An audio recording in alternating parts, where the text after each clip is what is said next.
శ్రీ గురుచరిత్ర అధ్యాయం 38. శ్రీ గణేశాయ నమః. శ్రీ సరస్వత్యై నమః. శ్రీ గురుభ్యో నమః. ప్రస్తావన: జ్ఞానము, కర్మ, భక్తి వేరుగావని, వాటి సమ్మేళనమే పరమార్థానికి మార్గమని ఈ 38, 39, 40 అధ్యాయాలు తెలుపుతాయి. దేవతలు తమను ఉపాసించిన వారి అభీష్టాలు నెరవేరుస్తారే గాని భస్మాసునికిలాగా వారిని సంస్కరించరు. సద్గురువు భక్తులకు శ్రేయస్కరమైనది మాత్రమే ప్రసాదిస్తూ తమ లీల చేత వారిని మోక్షార్హులను చేస్తాడు. సద్గురువు భక్తి వల్లనే జ్ఞాన, భక్తి, కర్మలు సిద్ధిస్తాయి. శ్రీగురుని వంటి సద్గురువు ఆజ్ఞాపించినప్పుడే వ్రతాదులు సార్థకమవుతాయని ఒక పేద శిష్యుడు, ఒక గొడ్రాలు, ఒక కుష్ఠిరోగి యొక్క అనుభవాలు తెలుపుతాయి. ఆ యత్నాలే వారు ఆజ్ఞాపించక ముందు నిష్ఫలమవ్వడం గమనార్హం. సద్గురు అనుగ్రహం వల్లనే సావిత్రి మరణించిన భర్తను తిరిగి బ్రతికించుకున్నది కానీ వ్రతాల వలన కాదు. కథారంభం. నామధారకుడు: స్వామి, శ్రీగురుడు ఉపదేశించిన కర్మానుష్ఠాన రహస్యం మీ నుండి విని ధన్యుడనయ్యాను. ఇక దయచేసి అటుపై జరిగిన శ్రీగురుని వృత్తాంతం తెలపండి అని వేడుకున్నాడు. సిద్ధయోగి ఇలా చెప్పసాగారు: నాయన, నీ వంటి గురుభక్తుడు శ్రోత లభించినందువల్లనే శ్రీగురు చరిత్ర తనివితీరా స్మరించుకునే భాగ్యము నాకు కూడా కలిగింది. శ్రీగురుని కీర్తి అన్ని దిక్కులా వ్యాపించడం వలన శ్రీమంతులైన గురుభక్తులు ఎందరో గంధర్వ నగరం వచ్చి వారికి భిక్ష, వారి ప్రీతి కోసం బ్రాహ్మణ సంతర్పణలు చేస్తుండేవారు. ఒకసారి కాశ్యప గోత్రానికి చెందిన భాస్కర శర్మ అనే పేద బ్రాహ్మణుడు వచ్చాడు. అతడు తనతో ముగ్గురికి మాత్రమే సరిపడే ధాన్యము మొదలగునవి మూట కట్టుకుని తెచ్చి శ్రీగురునికి నమస్కరించాడు.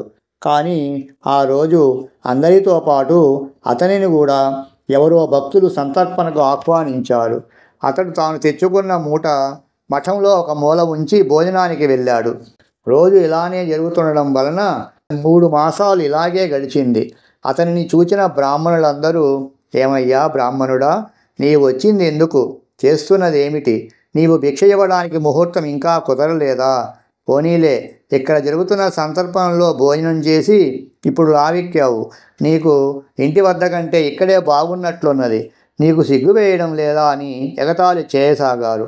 పాపమా భాస్కర శర్మ కొంతకాలము తనను కానట్లు ఇదేమీ పట్టించుకోకుండా కాలక్షేపం చేస్తున్నాడు. అతనిపై ఇట్టి విమర్శలు, నిష్ఠూరాలు పెరిగిపోయి ఒకనాడు ఆ విషయం శ్రీగురునికి తెలిసింది.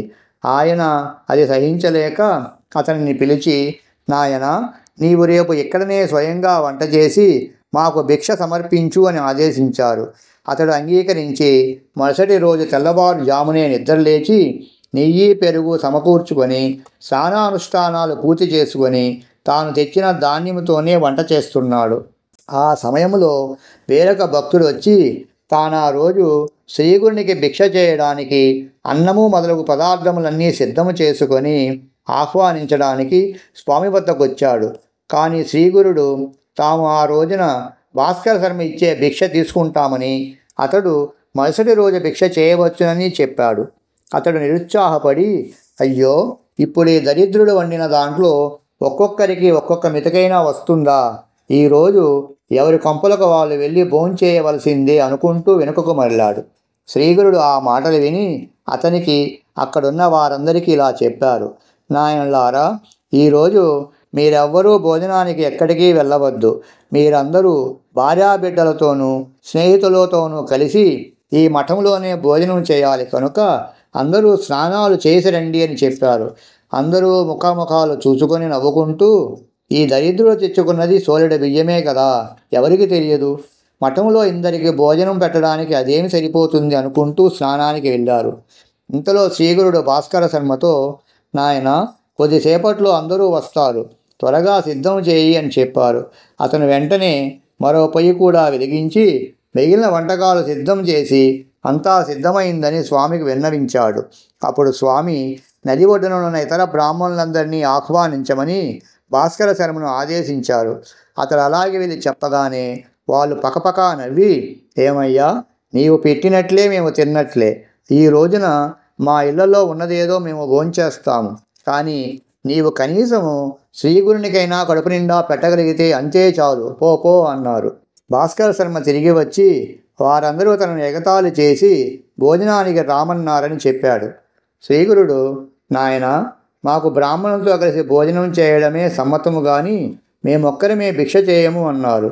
స్వామి నోటి మాట తప్పక జరిగి తీరుతుందన్న దృఢ విశ్వాసం గల భాస్కర శర్మ అది నిరూపించుకోదలచి దీనముగా, స్వామి, నేనేమి చేసేది? నేను మీరు ఆజ్ఞాపించిన ప్రకారం ఎంత బలవంత పెట్టినా వారు రావడం లేదు, సరిగదా, నన్ను ఆక్షేపిస్తున్నారు అన్నాడు. అప్పుడు ఆయన వెంటనే మరో శిష్యుని పంపి నది వద్దనున్న బ్రాహ్మణులందరినీ వెంట తీసుకురమ్మని ఆజ్ఞాపించారు. అతడు పరుగున పోయి శ్రీగురుని ఆజ్ఞగా చెప్పి అందరినీ ఆహ్వానించాడు. ఇక తప్పక అందరూ మఠం చేరుకున్నారు.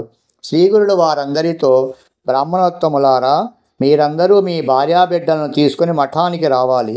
ఈరోజు ఇక్కడే 4000 మందికి సమారాధన చేయాలి. అందరూ విస్తలలో అన్నం కట్టుకొని తీసుకుని పోవాలి అని భాస్కర శర్మతో, ఏమయ్యా, చూస్తావేమిటి, లేచి నమస్కరించి అందరినీ ఆహ్వానించు అన్నారు. అతడు వెంటనే లేచి నమస్కరించి వారందరూ సకుటుంబ బంధుమిత్రులతో కలిసి తాను చేయనున్న సమారాధనకు విచ్చేసి తనను కృతార్థులను చేయమని వేడుకున్నాడు. వారిలో కొందరు బ్రాహ్మణులు నవ్వి, ఓరి వెర్రి బ్రాహ్మణుడా, సిగ్గు లేకుండా తగుదుననుకొని నీవు పిలిస్తే వచ్చామటయ్యా, నీవు చేసినది ఒక్కొక్కరికి ఒక్కొక్క మితకైనా సరిపోతుందా అన్నారు.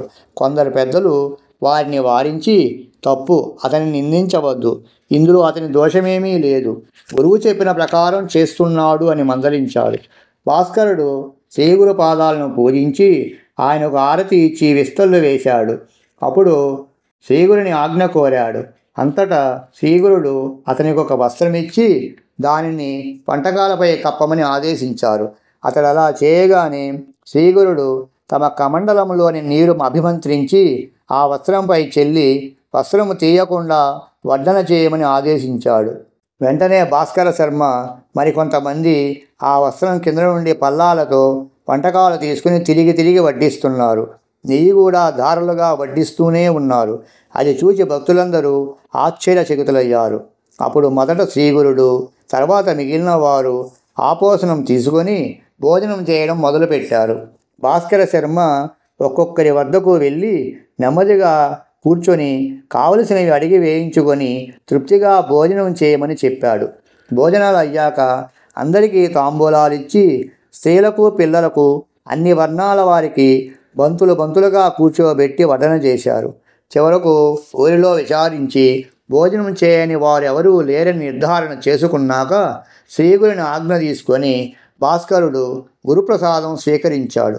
అప్పుడు అతడు వెళ్ళి చూచి అతడు వండిన వంటకమంతా అలానే ఉన్నదని స్వామికి మనవి చేశాడు. దానిని జలచరాలకు వేయమని స్వామి ఆదేశించగా అతడు అలానే చేశాడు. కొద్దిపాటి అన్నముతోనే వేలాది మందికి గొప్పగా సమారాధన జరగడం వలన గురుమహిమ అందరికీ తెలిసింది.